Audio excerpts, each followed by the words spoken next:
Hey everybody, welcome to the Jaybefaunt show. My name is James Fauntleroy, your host and yours truly. So, sorry for the little bit of a delay, but for some reason, StreamYard was acting a little funny. So I had to keep refreshing a little bit. And so that's one of the reasons why we are a little delayed in our beginning setup. But if you guys can hear me loud and clear, just please feel free to let me know. Um, yeah, I just wanted to have a little discussion and talk about the General Strike Summit that happened over the weekend. How's it going to everybody in the chat? Hey, Robin. And we have Noah in the chat. One of the panelists that was on the General Strike Summit, Papal Penguin, aka Derek. Nice to see you. Whatever, man. How's it going? Good to see you. Thank you so very much. I really appreciate that. Okay, great. Thank you so much. All right, so one of the things that I wanted to talk about General Strike Summit was some of the funny things that happen, some of the inspiring things that happen, and some of the things that just really put into focus what what we're here to do as far as unifying working people and people who are poor, or who are like me, disabled, together so that we can have solidarity. And it was really interesting to see because as we were getting this put together, one of the things I noticed was in the coming weeks, as we were getting closer to the date and closer. Oh, let me fix my camera a little bit. As we were getting closer and closer to the date, it got to a point where more people that we added on, people were like, oh, hey, can I be on the summit? Can I join? I want to be on a panel. And so it started becoming more apparent that this was something that was absolutely necessary in the grand scheme of things. We have never seen anything on the left done at what I should say is in the left indie media sphere. We've never seen anything done like that before. My hope is, and by the way, this is not going to be a very long stream. I'm still exhausted from the weekend, so please bear with me. But one of the things that I learned is that, number one, I hope other leftists in the indie media sphere do this as well. Secondly, I want this to go not just, stay within the indie media sphere, but I also want it to grow outside of it so that when we have these discussions, that can lead to planning as well as execution, and not just for general strikes. Some is for different issues regarding things that we may need on the left. So this is one of the reasons why I think it was very important. And the fact that so many people wanted to be a part of it means that there's literally a hunger for this so that we can participate in more direct action. And also, if anybody, especially who may be running for anything in electoral politics, they'll see this. And even if many of us aren't really into electoral politics, the ones who are, or the politicians themselves, will see, well, hey, this is going on. We got to get with it. If not, then we're done. I want to make it so that it's like, if you want to talk to the people, you have to come to this space. And you have to have your feet held to the fire. You know what I mean? So that's one of the things that I appreciate. And just the amount of people that were able to make it. And then you even have people who weren't able to make it, But they were like, but yeah, you have my blessing. This is a great idea. And so that's one of the things that I really appreciated about it. Um, hey Chad, how's it going? Nice to have you in. Noah says the whole summit was inspiring, and I'm going to make sure I scream it from the rooftop. Thank you so much. I really appreciate that, bro. That's amazing. That's very kind words of you. Leroy says, amazing work, brother. You and everyone in the chat did an amazing job. Keeping it engaging. Thank you. And I think that's one of the things that we wanted to do was to keep the engagement up, because this wasn't one of those events where we talk at you. Nobody wants to be talked at. They want to have dialogue. They want to have a discussion. And so that's one of the reasons why it was so important to include what a lot of you guys were saying in the chat, though it was a little daunting because right now I have 8 people watching me right now, which isn't a lot. But, when you have 500, that chat is going and is going really, really high. So, it's a little daunting to get everybody's response. But this is one of the reasons why I also formulated my channel to be more of an engagement channel instead of just me talking at you, because nobody likes that. I mean, people want to just, watch and get your takes and things like that, and they'll respond in the comments, but it's cool to get real live responses from people, because then you kind of get a temperature of what people are thinking. And, if you need to, excuse me, explain a little bit more in detail, or if you are, losing in, the way you've made your message, then maybe you can give you the idea to clarify a little bit more so that they can know exactly what you mean. It's different ways. So that's one of the things I appreciated about it. Noah says the whole summit was inspiring, and I'm gonna. Oh, sorry, I already saw that. Said that. He said we just need to normalize having real, genuine discussions and not engaging in high school discourse. Yeah, and that's true. Thing is that the key word is discussions. We're not always going to agree on everything, and we're not always going to have the same perspective. But as long as we are able to have discussions and being able to grow from new information and new facts that we are privy to, then yeah. Yeah, Jade, the mainstream media doesn't have these discussions. And and the funny part is a lot of times they will amplify the voices of people who are against these strikes for the oppressor class. And it shows that they are up and complaining, and they're saying things like, oh, the people, they just don't want to work, and they're lazy, and all they want to do is collect unemployment benefits. And we've been telling them for a while now, no, it's just you are giving us poverty wages, and we will not work for poverty wages. A laborer and the owner of the means of production have a business relationship. And in that business relationship, the worker who is selling their labor has the right to withhold their labor if they do not see that the deal is worthwhile. And if that's the case, then you cannot blame them for holding back on making a deal, because for them it's not worthwhile. So what do you, as the owner of the means of production, have the option to do? And if you want workers, well, you have to sweeten the deal. You have to. If you're going to sit there and complain, that's just like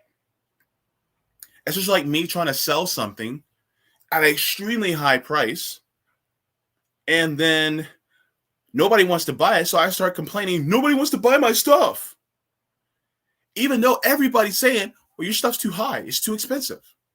So what is the answer? Lower the price. Or in the case of people who are, owners, raise the wages. Now, as people may know, I am, more for the workers owning, the establishment or the means of production because I'm a socialist. So I'm just like, okay, well, if you guys don't want that, then I say all the workers put their, pennies together and have their own establishment. That's what I'm for. But in the meantime, if y'all really want workers, raise the wages. It's just that easy. It's that simple. And the fact that people are complaining about this, like, okay, so somebody who views us on FHL, Ryan, you know who you are, sent me a interesting, uh, an interesting thread. Now, what they did, you know what? I'm going to share it. The hell with it. They shared an interesting thread, and they had a screenshot of one of my tweets, and they just don't get it. And I just want to give not attention necessarily to them, but to how confusing it seems to me that they are when it comes to the working class. Hang on, let me find it because this is really interesting. And you guys are gonna be like, what? This is crazy. Ah, gotcha. Okay. So, and we're gonna go to the comments on this, just so you guys can see. Share screen. Chrome tab. Oh wait. Is this it? Yeah. Okay. So this group is called Hot Takes Nobody Asked For. By the way, I think my take is actually pretty lukewarm in the space of those of us who are on the left, but it's whatever. So McDonald's put out a tweet a few weeks ago, and McDonald's said, if you were the person who ran McDonald's account for a day, what would you tweet? I said, we at McDonald's, I'm quoting and making it sound like as if I am McDonald's on Twitter. We at McDonald's have decided to give ownership. I misspelled. My grammar is horrible. Sorry. We at McDonald's decided to give ownership stake to all employees of the company and require all franchise owners to turn their stores into co-ops or sell their stores back to corporate. All entry-level employees will make starting base pay of $27 per hour plus profit share. End quote. That's what I said. Now, as far as what the hot takes nobody asked for, a lot of people were saying things like maybe it hasn't occurred to this person that they could at any time with other people form their own fast food employee owned co-op competitor to McDonald's. They just need to raise funds and develop a demand product, blah, blah, blah, blah, blah. So here's the funny thing. It's like, well, yeah, they could, but they can't because they're broke. Why are they broke? Because they're working at McDonald's. So, yeah, honestly, I say you guys pull your money together and just, hell, buy them out or whatever. But my thing is like, they're broke. That's the whole premise. And so it's silly, how people they'll stand for the billionaires and the ultra rich, even though they're nowhere near their level of wealth at all. This person says someone needs to tell the dude that there isn't an actual clown in charge of McDonald's and he should try so hard for that position. So people, instead of actually literally arguing the premise of the premise of what I was saying, they decided to just insult.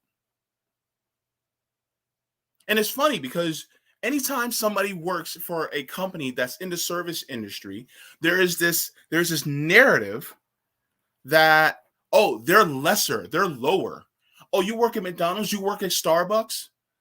Oh, you're a janitor. Oh, that's not much of a life. And a lot of times it's premised on, well, they don't make that much. Why don't they make that much?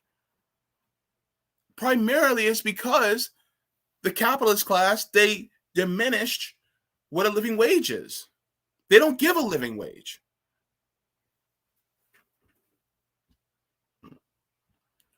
Get off this. They're gonna make me go off the rails on this. Shit. Got my blood pressure all up.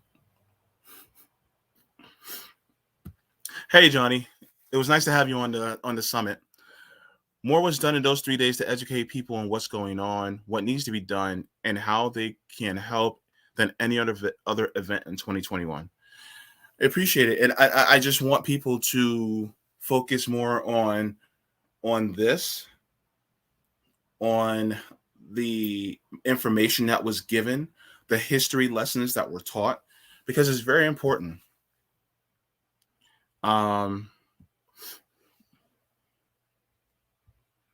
FHL has done amazing work in 5 months since their 4th podcast. The blue checks have taken notice. I hope so. I hope so. And the thing is that I hope this is more of a wake-up call than anything else. But unfortunately, it will be a tax, but it's whatever. That's the nature of the beast. Especially in a capitalist system, because a lot of people have capitalist brain. And a lot of us who are on the left, who are maybe socialists, Marxist, Leninist, anarchists, whatever, communists, a lot of us still are trying to take that capitalist brain out of us. It's never going to be completely gone until we have a completely different system, and we're not romanticizing the capitalist system of yesteryear. So once that happens, then we can actually, get that internalized capitalism out of our heads. But for now, we still fight with it. We still contend with it. I still contend with it as a socialist. I still contend with, that capitalist brain that we have sometimes. Allowing people to process information is just as important as giving them the information. That is also true. And sometimes we also have to give, what's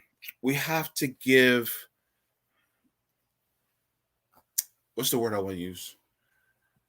We have to give space to people who are not at the level we're at. That calls for compassion, because not everybody's going to be able to understand. What is one of the goals of those of us on the left is to take people and convince them of our position, show them the logic and reason and rationale of our position. And they're not going to get it at first. And so we can't necessarily blame them for not being at that position, because look at the system that they are in. Look at the system that they were brought up in. So it's kind of like teaching a child. They don't know any better. And then we try to teach them. Some are going to be very stubborn, and some are just going to be willfully ignorant. But we cross that bridge when we get there, and we continue to keep, screaming it out from the rooftops, so to speak. And the thing is that repetition is the key. This is one of the reasons why I tell people, if you got a camera and a decent internet connection, and you have audio, come on into this space, because the more repetition, then the more people will hear it. Why are a lot of Gen Zs, becoming more further to the left? Well, who was popular in the last 5 years in the political space? Bernie Sanders. And so all these things that we've been spouting has been put out into the ether. And so some of you who have younger brothers and sisters or children, and they hear you saying these things, guess what? They may not seem like they're listening, but they're listening. They could be playing with toys. You could have a teenager playing a video game in the background, And if you're talking about this stuff, or if you're posting about this stuff on social media where they're connected to you as well, they're listening. They may not hear it. They may not, I'm sorry, they may not be necessarily actively engaged with you, but they're listening. So keep it up, because the thing is that now we're inculcating this type of conscious into younger ones. Look, they did it. The right did it with, a lot of their religiosity that they, espouse, and they did it a lot with, racist and white supremacist tactics. They talked about it all the time. And the thing is that repetition also helps people learn, and they start to get it, after a while.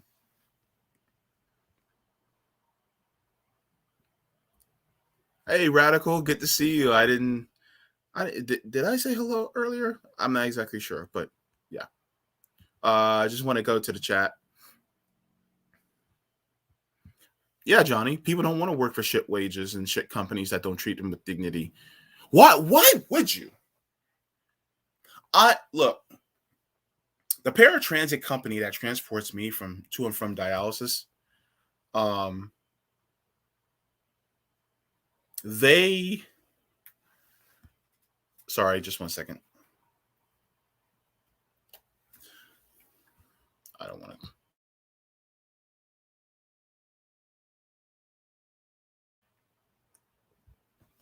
Sorry, my bad. Had that cough. But a lot of the paratransit company that I use to get to and from dialysis, they honestly aren't treating their drivers good enough. They just raised their starting wage to $15 an hour to transport people like me regularly to and from dialysis and to other life-saving or life-sustaining treatments. So if you're going to sit there and treat them like shit, I don't blame them for not coming in. I don't blame them for leaving or quitting. Because guess what? They're doing very important work. If I didn't get to dialysis, you wouldn't be sitting here watching this stream right now. I would have been dead. So it's very important that we treat people who work for us with dignity. And part of that dignity is paying them a living wage. Because paying them shit don't fly. I can't, and then these tactics of, oh, we're a family. Yeah, yeah, right. Don't give me a pizza party, raise my wages. That's solidarity. But of course they never have solidarity. Anyway.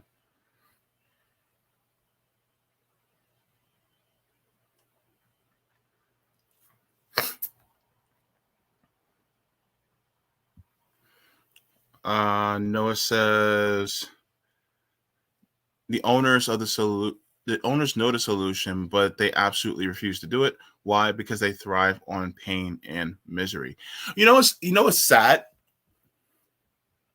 The fact that you have this mental notion that if you threaten people or you keep that threat of homelessness, hunger, and bad health or death looming over somebody, that will be the greatest motivator to get them to work harder.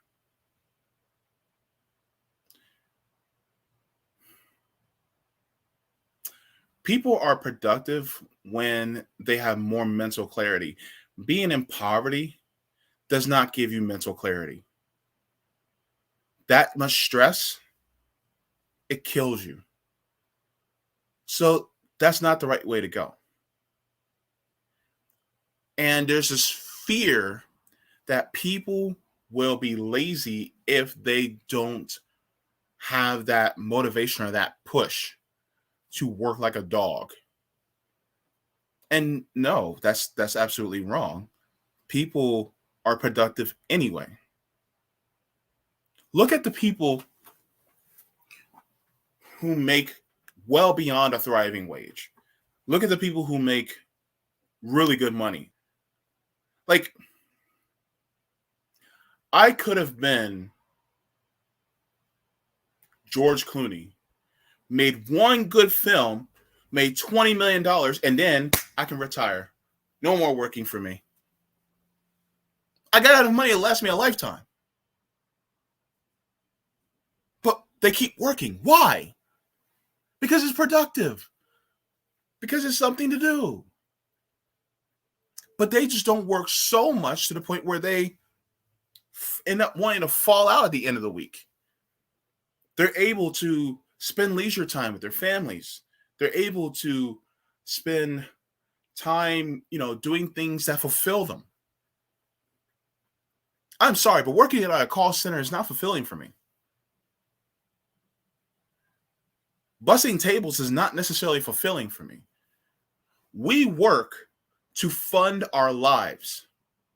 That's what work is for. So that when we have our time off, we can live our lives. This is what worker solidarity means. Recognizing that we're all connected as workers and that we deserve our leisure time. We deserve a living wage. We deserve time to connect with our families. We deserve time for rest. And rest should not be equated to laziness. Rest is part of the human experience itself. Because without it, we die.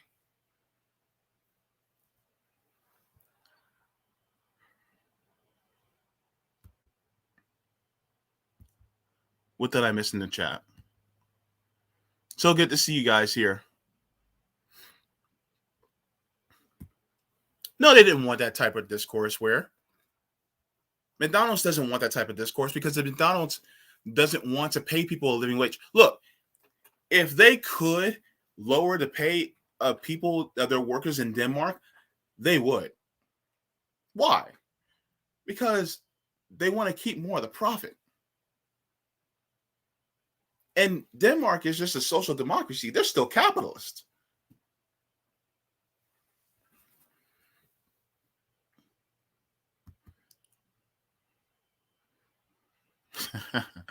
Alex said, ba-da-ba-ba-ba. Oh, my goodness.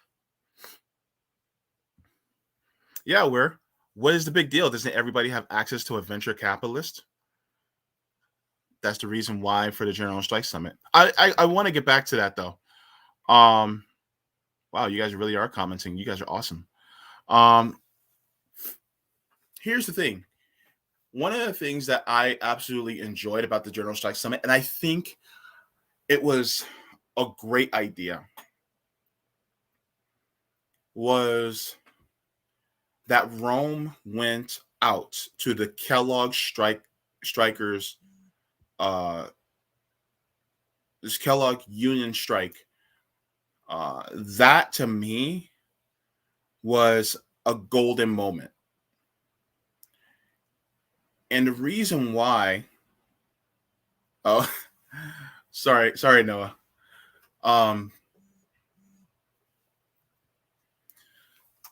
Excuse me. The reason why it was such a great moment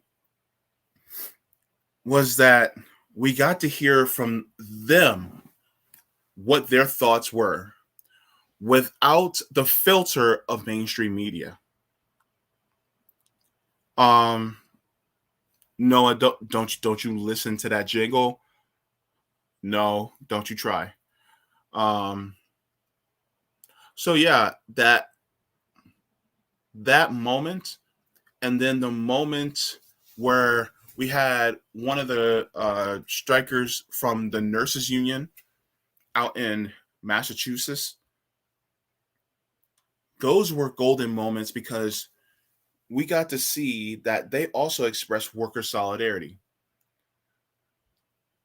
The union from the Kellogg's workers strike went to the strike that was happening at John Deere, and they expressed solidarity with them, and they went on strike with them. And so there's this type of solidarity that happens across industries And we want this solidarity to even happen across nations.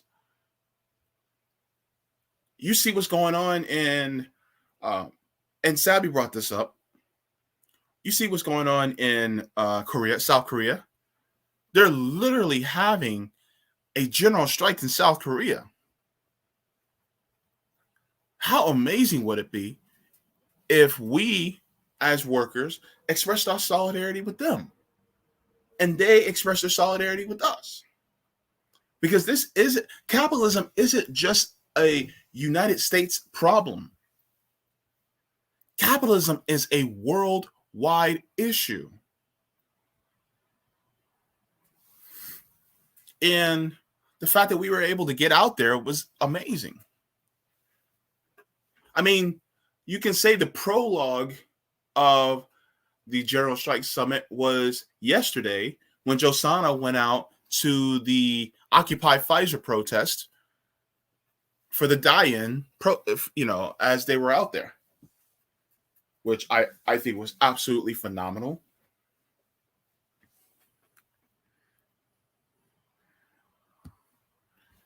J-Star says, yes, that was amazing. I'm sure no mainstream media is out there interviewing any protesters.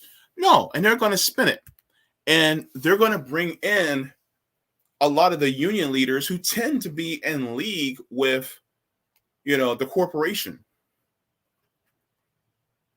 Now, granted, there are some union leaders that are with the workers, but some, they don't really care.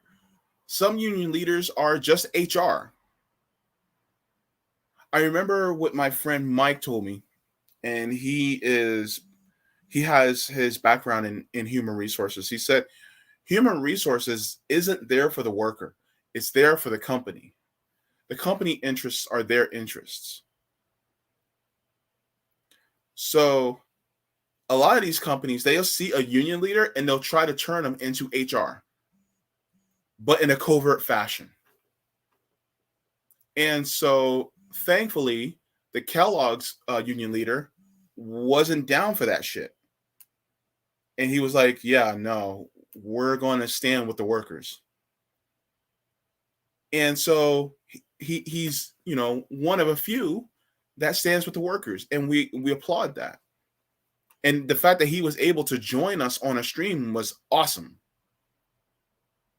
So we interviewed him out in the field, and we also got some on stream. And that unification between workers and that solidarity between workers is not something that's normal. Even Liz Medina from the AFL-CIO, when she was on with me and Savage Joy, she was speaking about it. And she was talking about the history of it.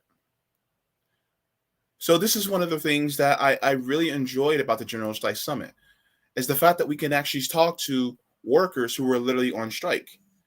But here's the thing. Talking to someone who is on it in a union they're a minority. 89% of Americans are not in a union. So yeah, most people are in a union. So a lot of pushback that we got for you guys aren't even in a union. Yeah, and most Americans aren't. So what? We still need to talk about it.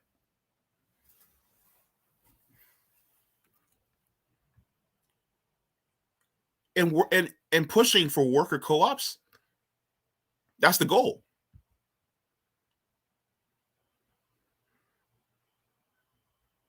Hey, See the Change, good to see you. See the Change says, higher paid employees actually produce more and perform better because their overall mental and physical health are usually better, have better work-life balance, call out sick less, etc. Everyone wins. Yes, it does. Look at there was a documentary by Michael Moore. I forgot exactly what it's called, but he goes to Europe and he talks to different people in different industries in Europe, and they talk about some of the benefits that they give their workers and how their workers benefit from, the systems and the social safety nets that they have in place. And so you have uh, a lot of people who are in Europe, and are they do very well as far as production goes. They're very productive, but yet they still have things like 4 to 6 weeks mandatory paid vacation by law. They'll have, paid parental leave by law. They will have, I know in Italy, they were talking about how they had, I think it was like 2 or 2.5 hour lunch breaks so that they can go home, cook, and chill out with their family before going back to work. Like, you're saying to yourself, like, what? Some countries, it's normal to have a nap break. I think it's in, I forgot which country in Asia it is, but I know, if you guys can, you guys correct me in chat. But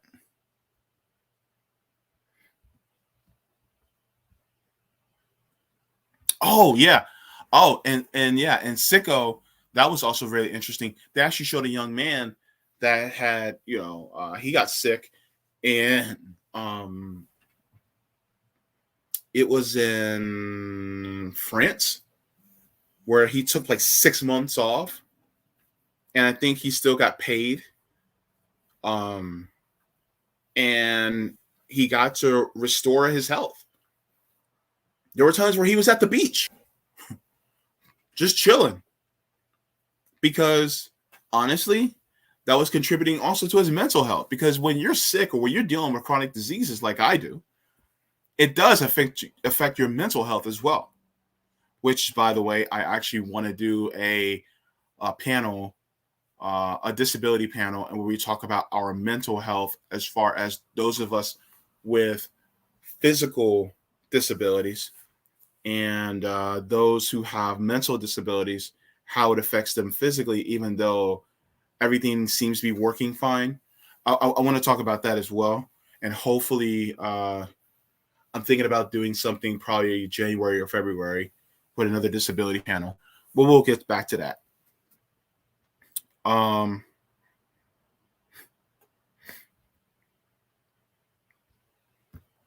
Johnny says, they say any job worth doing is worth doing right, but for some reason, it's not worth paying right.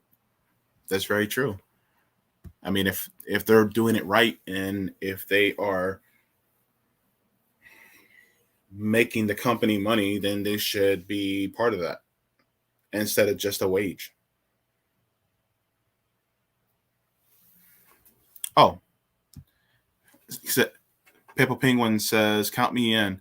As I mentioned in the last panel, I have mental health issues and deal with them a lot.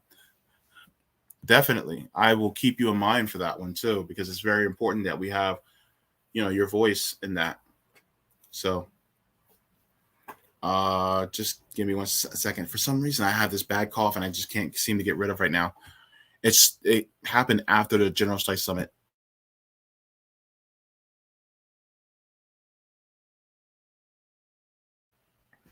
My apologies.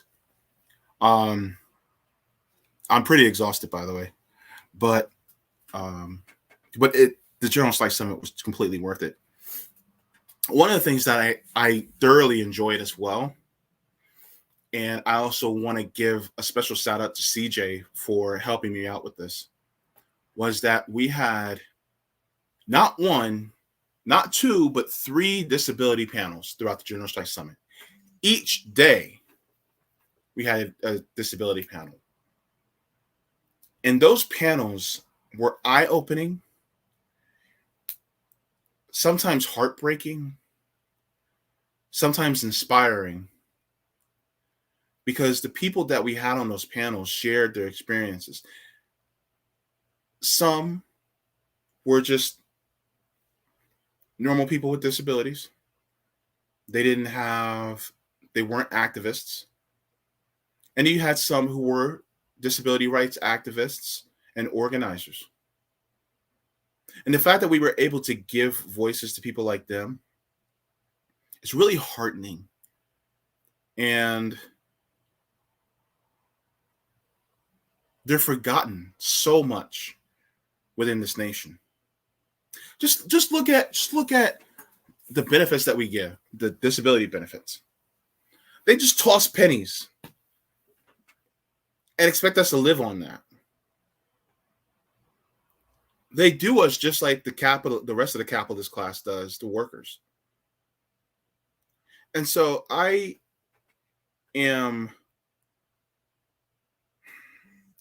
my heart is full from being able to have those panels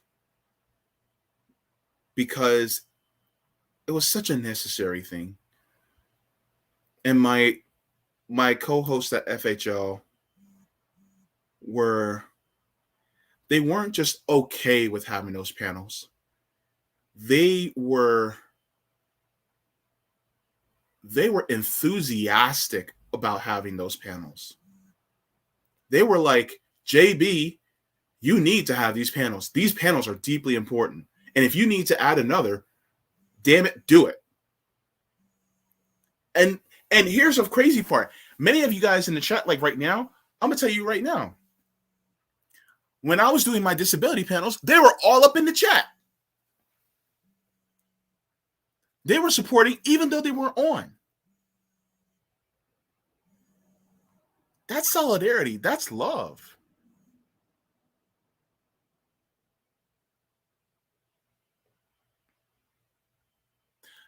FHL is a family of people that have a shared love for humanity. And just try not to get choked up there for a second. And I am so proud of this summit. And can we be real for a second? Real talk. It went way smoother than I anticipated. Why did it go smoother than I anticipated? Because this meant everything to all the members. It meant everything. I mean, we were so emphatic about this message and wanting it to be conveyed the right way. We were having discussions, until the wee hours of the morning, talking about how we can make this the best we can. How people can get as much benefit out of it.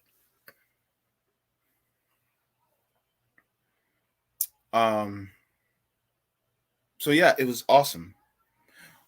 And one of the things that one of the funny parts to me was I was holding a panel and Rome was on the panel. I think y'all know where I'm going because anything that happens between me and Rome, it's always hilarious. I was talking and Rome interrupts me while I'm talking because you know how passionate Rome gets. Rome gets really passionate. And he said something to the effect of, he was saying something. And I chimed in a sly way and I said, and yeah, don't interrupt the host. And Rome, without missing a beat, was like, he says something like, fuck you. Live on the stream. That cracked me up. I don't know. I got to go back to it because I got to get the exact wording right. But, and I will never look at carrots the same way after talking to Rome. Again, if y'all watch the stream, y'all know. But it was great because you got to see what people like him is really all about.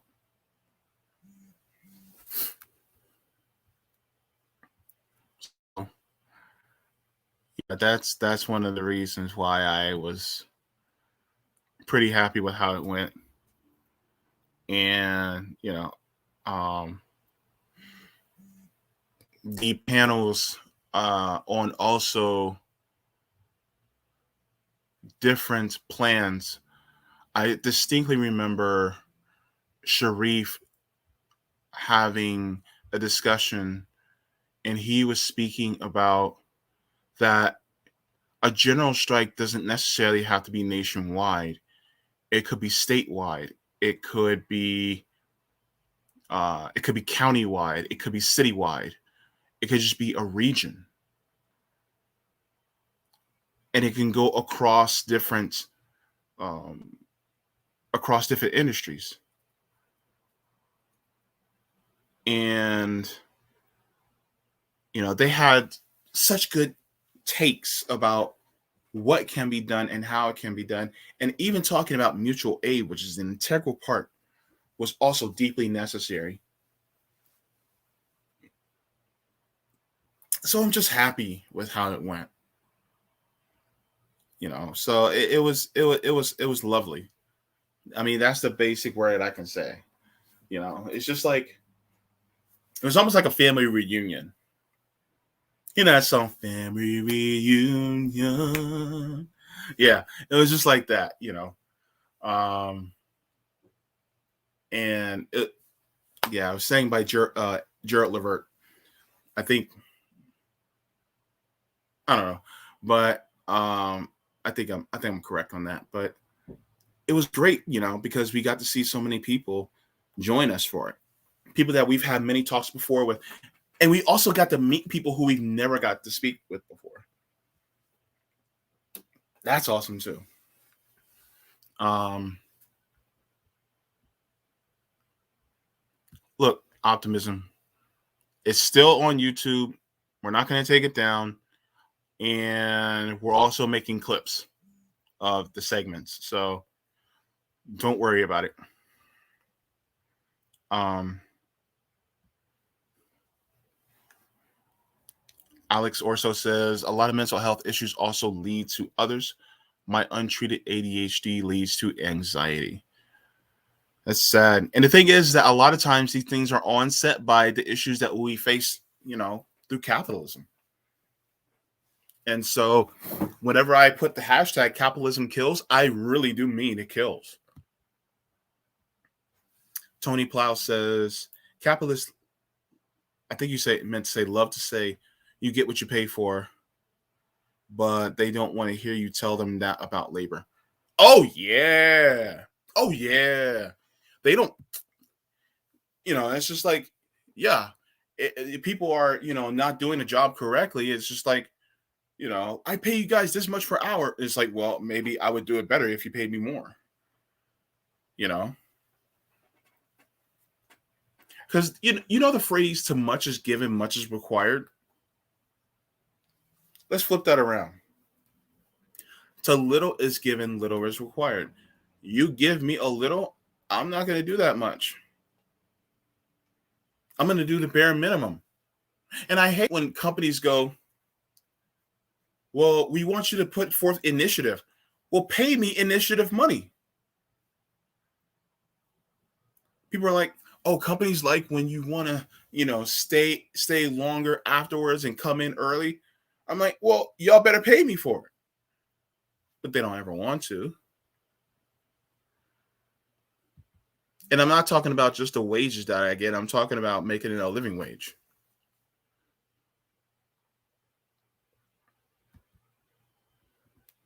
Yes, it's socialism for the rich and severe austerity for the disabled.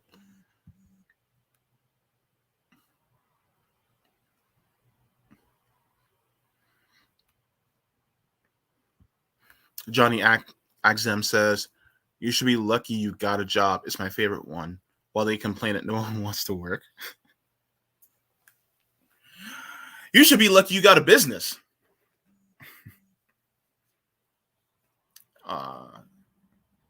Look, hiring workers is a business decision. It is a contract. So if you don't want to have workers, then I guess you just don't pay them well enough, because you're literally selling. We are literally selling our labor. You're a buyer, and if you don't, and the fact that we're now expressing to buyers that, yeah, our labor, the prices went up, don't complain, just pay more, because we know what you guys got. We know y'all got it, so we're not going to settle for less. Tony Plow says capitalists want to have their cake and eat it too, and the government is usually complicit. Yeah, and they're giving them some of that cake too. So they're making cake off of us as well as the government. Isn't that crazy? They'll sit there and ask for subsidies with their hands out, despite all the billions of profits that they make. And then when we want more money for our labor, they're like, piss off. Well, no, then you piss off. No, I'm not going to work for you no more. Why am I going to spend all my waking hours trying to make you a buck when you're trying to extract that from me? And you're not just trying to extract it from me in one direction, you're trying to do it in both directions. You're doing it from the money that we as the government give you, and then you're trying to extract it from me through, my wage surplus, my labor surplus. No. Get the hell out of here, man.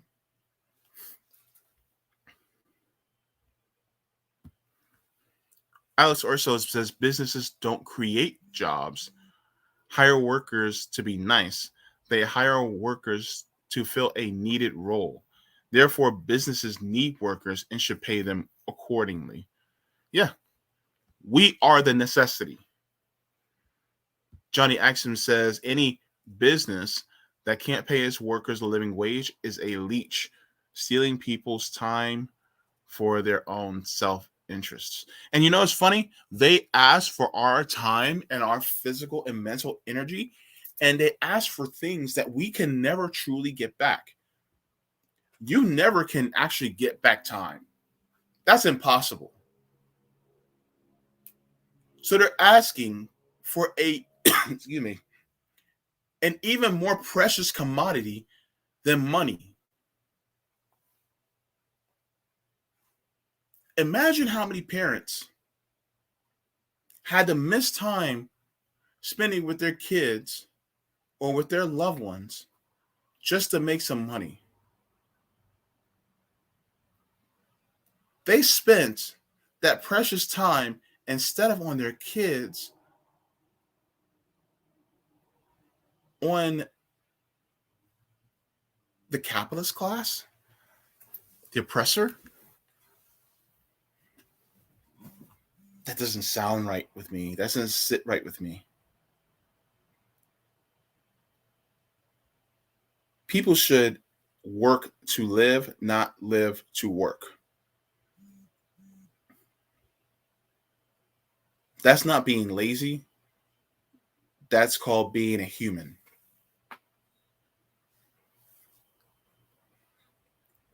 We are not beasts of burden, and beasts should not have to burden as well.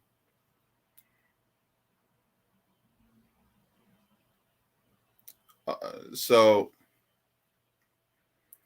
I don't know. What do I know? I'm just a silly socialist. I should say that in every stream at some point. I think I probably did. But yeah. Johnny is right.